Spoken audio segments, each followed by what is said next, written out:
Hello, and welcome to NACTV Reads the News. My name is Jackie Snyder. Today, I am reading the Neepawa Press of Wednesday, May the 17th. And just for your information, I'm one of many volunteers here in Neepawa that help create programming for NACTV. You may be joining us online, Neepawa Access Live, or by WCG TV on Channel 12, Channel 30 over the aerial, MTS 30 or Bell Express View Channel 592. These broadcasts are made possible by our volunteers, staff, advertisers, and donations by viewers like yourself. If you enjoy what you see and hear, please consider supporting us by a donation or by volunteering, and you can contact us at our office at 204-476-2639 or by emailing us at nactv@wcgwave.ca. And there was a big gun show in town on the weekend, so that is reported on the front page with pictures. Welcome to the gun show, and this is by Owen Devereaux.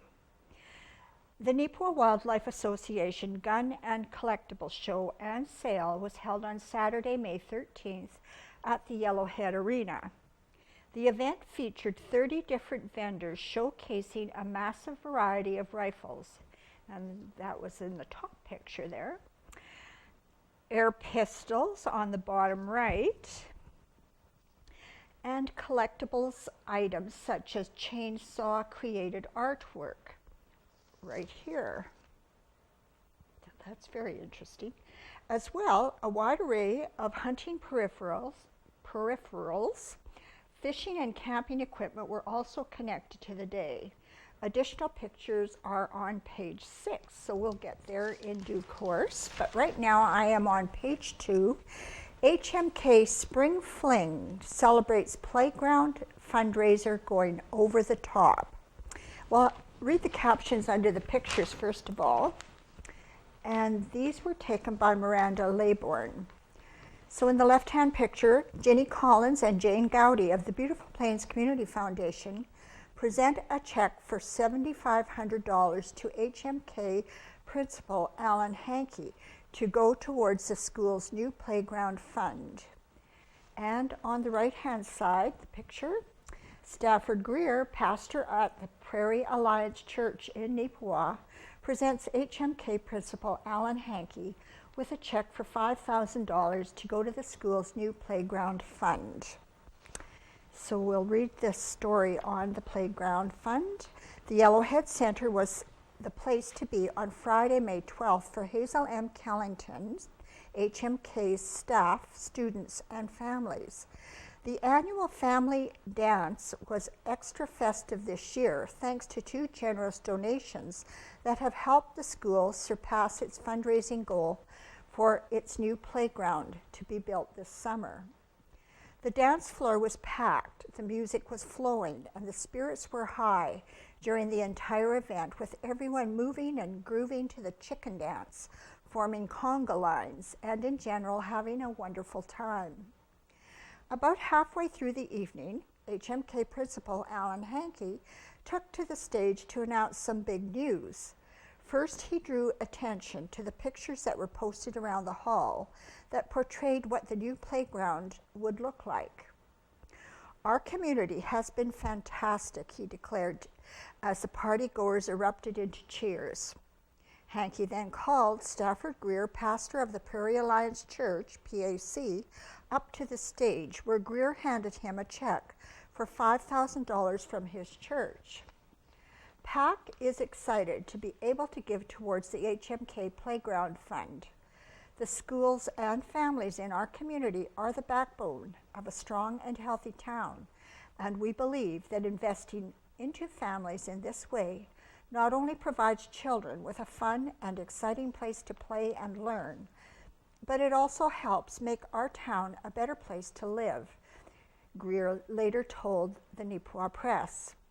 Jesus commands us to love our neighbor as ourselves, and we feel that donating to this fund was one way to show that love for our neighbors.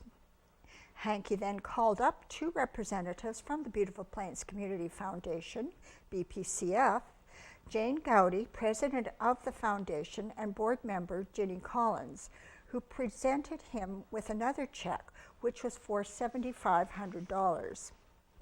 1 year ago today, we had what we called a walk for Twoonies.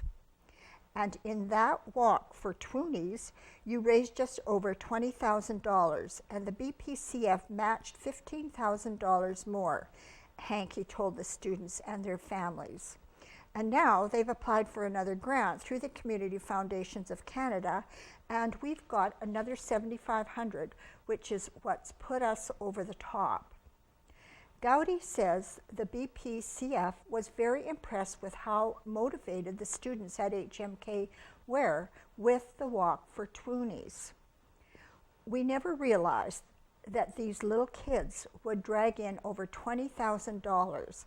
We were rolling coins in the office for a while, she joked.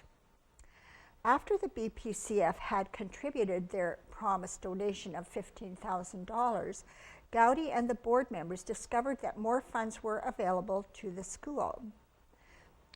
This other foundation grant, because it's Canada 150 this year, was available, and so we made it known to the school. So they got another $7,500, and their spring fling is sort of like their party to celebrate going over the top of their fundraising for their playground structure. They've raised lots of money in all different kinds of ways, she enthused. Gowdy and Collins encourage any organizations or groups in the community who could use fundraising support to get in touch with the BPCF to see how they can help. The total cost of the project has been projected at $100,000. So now over to page 3, and this is the Looking Back section, researched by Cecil Pittman. And we'll go to the picture here of King George VI and Elizabeth, and that's from the Neepawa Press Archives. 80 years ago, Tuesday, May 11th, 1937, tomorrow, May 12th, is Coronation Day, and the people of the British Empire will rejoice. Since their gracious majesties, George VI and Elizabeth, have ascended the admiration and respect of all their subjects, millions of whom will pledge their loyalty to them at the 1,000 of coronation services held throughout the empire on Wednesday. And 70 years ago, Thursday, May 15th, 1947, it was reported that one evening last week, the town was visited by a gang of burglars who broke into 2 premises and attempted to get into a third.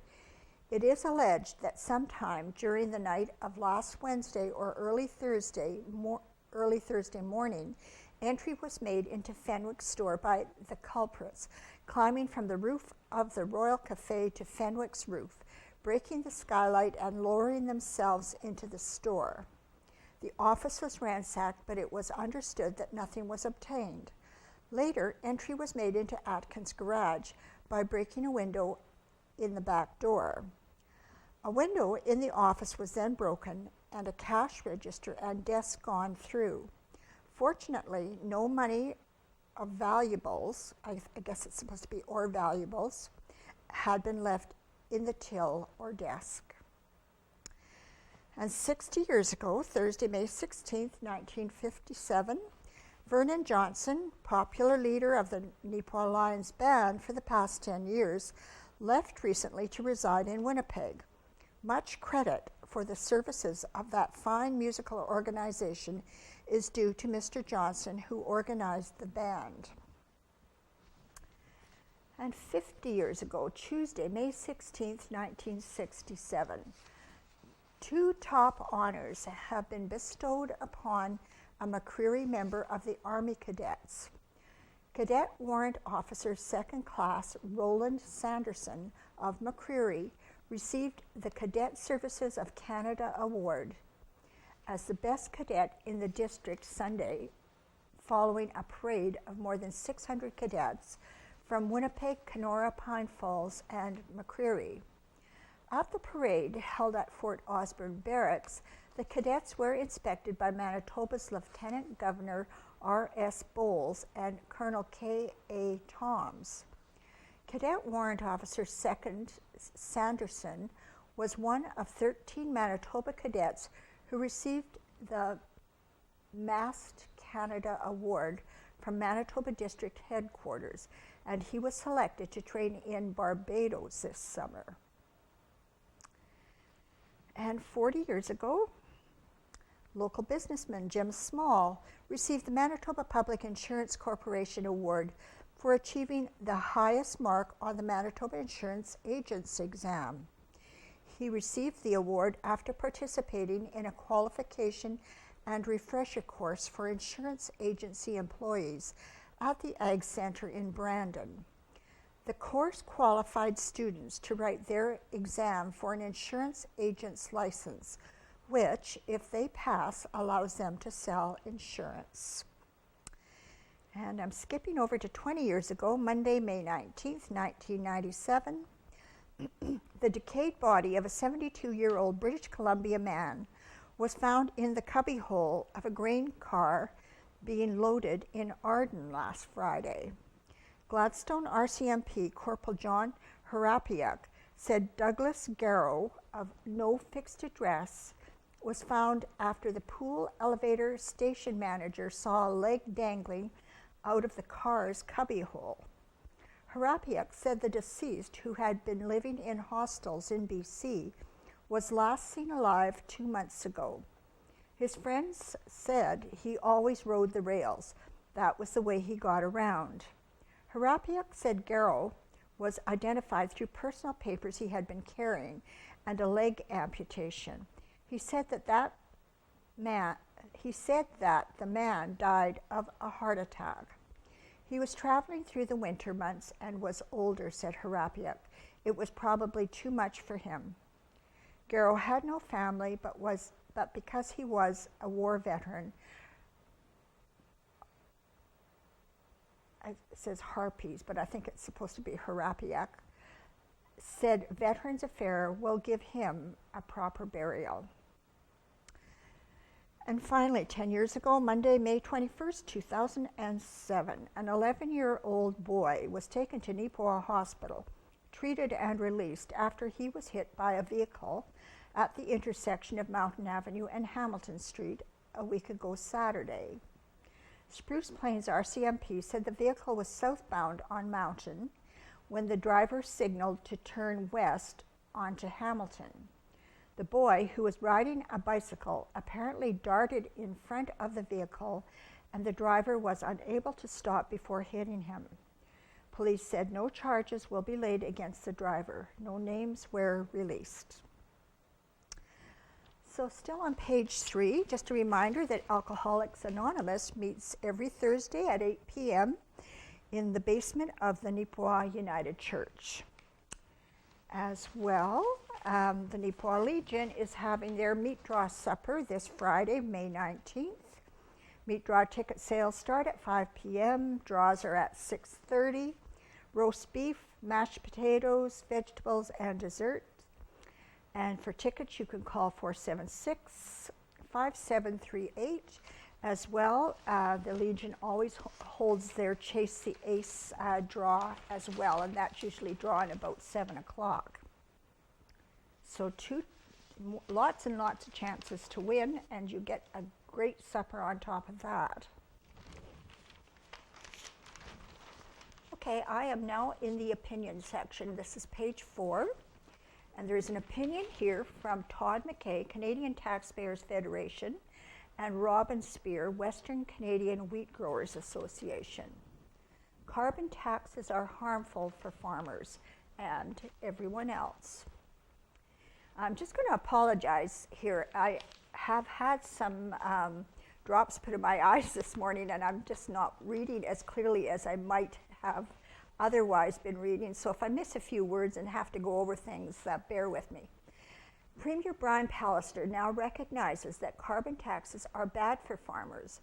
It's an acknowledgement echoing the precise points we raised on these pages back in March, but carbon taxes cause harm beyond the farmyard.